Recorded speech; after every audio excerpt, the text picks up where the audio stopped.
The explanation for why an ETA can be revoked is on the grounds that your presence might not be conducive to the public good.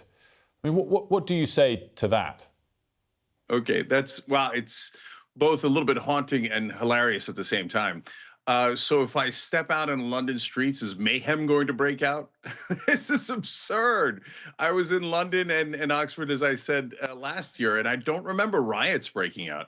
And you should know what my real views are. I'm for nonviolence, period. We're a peace movement.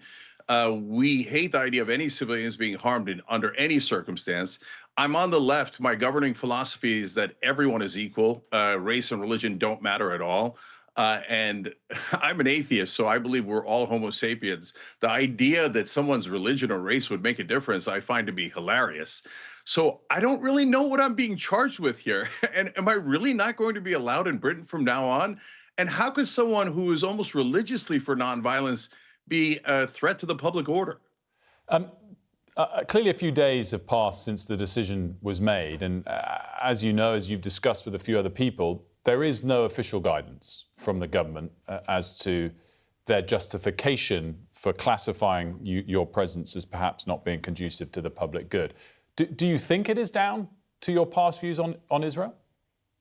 Oh, there's no question. Yeah, because they didn't give me any clear reasons why they gave the same public statement that you have there. And it's so vague that nobody knows what it means. But they did give a couple of reasons to the Times, to the reporter that they spoke. And one was about my views on grooming gangs, and they got that completely wrong. So they said that I didn't believe in them. But as Piers Morgan showed when I was on his program, it's on tape. I was on his show earlier, and I said, I definitely believe in them.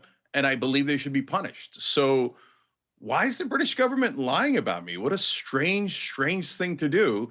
And then the other one was, well, you have criticized Israel, but in the wrong kind of way.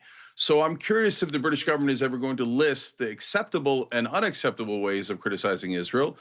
And if they have these standards for any other country. So do they have acceptable and unacceptable ways of criticizing Nicaragua?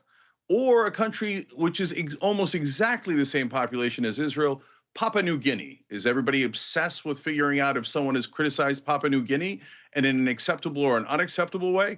And if it's unacceptable, does it disturb the public order in the United Kingdom?